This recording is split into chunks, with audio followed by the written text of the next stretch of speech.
ஆண்டவரின் அருள்வாக்கு நம் வாழ்வின் செல்வாக்கு. இயேசுவிலே அன்புக்குரிய சகோதர சகோதரிகளே, கடவுள் தனது சாயலில் அவரது உருவில் நம் அனைவரையும் அவர் அழகாக படைத்திருக்கிறார். இந்த அழகாக படைத்த கடவுள் எல்லோருக்குமே ஒரே சிந்தனைகளை கொடுக்கவில்லை, எல்லோருக்குமே ஒரே செயல்பாடுகளை கொடுக்கவில்லை, அல்லது எல்லோருமே ஒரே பார்வையோடு பார்க்கக்கூடிய அந்த மனநிலையும் அக்கடவுள் நம் அனைவருக்கும் தரவில்லை. ஒவ்வொருடைய பார்வையும் வித்தியாசமானது, ஒவ்வொருடைய செயல்பாடுகளும் வித்தியாசமானது, ஒவ்வொருடைய சிந்தனைகளும் வித்தியாசமானது. இன்றைய நாளிலே ஒரு பாவியான ஒரு பெண் ஆண்டவர் இயேசுவை தேடி வருகிற அந்த சூழலிலே ஆண்டவர் இயேசுவும் இருக்கிறார், சீமோனும் இருக்கிறார். இரண்டு பேருடைய பார்வையும் அங்கே வித்தியாசமாக மாறுகிறது. ஒருவருடைய பார்வை, ஏன் இந்த ஒரு பாவியை ஆண்டவர் இயேசு ஏற்றுக்கொள்ளுகிறார்? இத்தனை பாவங்கள் செய்த இந்த பெண் ஆண்டவர் இயேசுவை தொட யார் என்று சீமோன் வெளிப்புற அடையாளங்கள், அவர் செய்த பாவங்களை எல்லாம் அவர் பார்த்துவிட்டு அவர் இப்படியே ஒரு கணக்கு போடுகிறார்.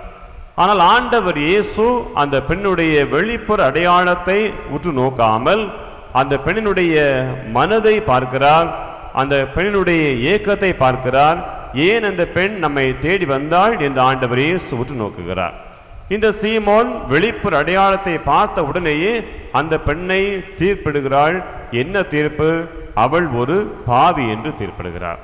ஆண்டவர் இயேசு வெளிப்புற அடையாளத்தை பார்க்காமல் உள் மனதை பார்த்த உடனேயே அவளின் பாவங்கள் மன்னிக்கப்பட்டன என்று சொல்கிறார். இயேசுவிலே அன்புக்குரிய சகோதர சகோதரிகளே, ஒரு மனிதனுடைய வெளிப்புற அடையாளத்தை பார்த்து இவள் இப்படி என்று நாம் ஒருபோதுமே நம்மால் கணக்கிட முடியாது.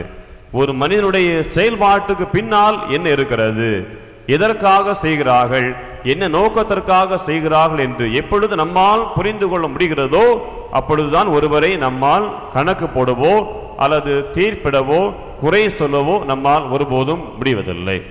இயல்பாகவே ஒருவர் செய்கிற அந்த செயல்பாட்டை வைத்து இவர்கள் யார் என்று நாம் உடனடியாக முடிவு செய்கிறோம். எனவே திருத்தந்தை பிரான்சிஸ் அழகாக சொல்கிறார், ஒரு மனிதனை எந்த அளவுக்கு நாம் குறை சொல்ல வேகமாக ஓடுகிறோமோ அந்த அளவுக்கு ஒருவரிடம் இருக்கிற நல்லவற்றை நல்லது என்று சொல்ல வேகமாக ஓடுங்கள். ஒருவர் பேசுகிற வார்த்தைகள் நல்ல வார்த்தைகள் என்று சொல்வதற்கு வேகமாக ஓடுங்கள்.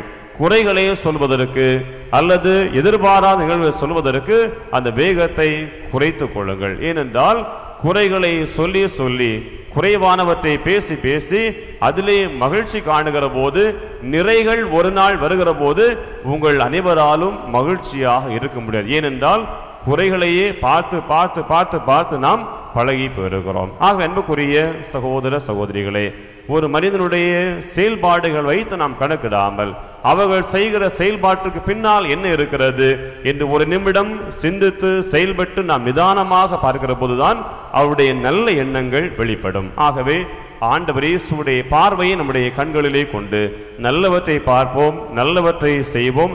நல்லது செய்கிற போது நல்ல வார்த்தைகளால் அவர்களை நாம் உற்சாகப்படுத்துவோம். அந்த நல்ல வார்த்தைகள் தான் நல்ல சிந்தனைகளை, நல்ல எண்ணங்களை ஒரு மனிதனிடத்திலே நிறைவாக தந்து கொண்டு இருக்கிறது. ஆண்டவர் இயேசுவின் பார்வையோடு நாம் பயணம் செய்வோம். ஆண்டவர் இயேசுவின் பார்வை நமக்கு நல்லவற்றை காணும், நல்லவற்றை செய்ய நம்மை தூண்டும். அந்த அருளை வேண்டி இந்த பலியிலே இணைந்து நம்ம நாடுவோம். ஆமென்.